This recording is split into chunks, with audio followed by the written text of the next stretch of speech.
2025-yil 15-mart kuni mana shu tis yagidni deydi. Archa. Mana shularni shoxini kesib olib kelib, qalamcha tayyorlab ekani hech hafsala bo'lmadi. Naq bir haftamikin 10 kun idishga suv quyib qo'yganman, o'shaning ichida yotdi mana shu qalamchalar. Bundan avval ancha har xil narsani qalamchalarni qilib ko'kartirolmay, bunga hech hafsala qilmadim. Baribir qurib ketsa kerak deb. Mana shu joyda ozgina kovladimda.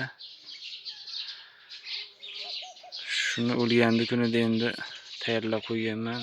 Nomigagina yerga suqib qo'ygandim. Ustini aslida buni sarafan bilan berkitib, teplishni effekt qilib berish kerak edi, bularni ko'klashi uchun.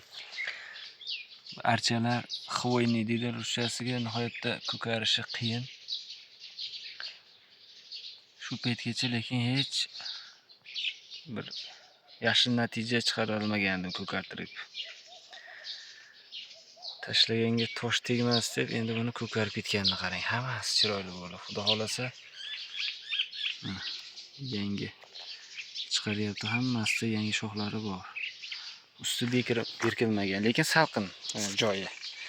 Suv quyib turibman. Kutmagan holatda yaxshi natija bo'lib qoldi shekilli, Xudo xohlasa.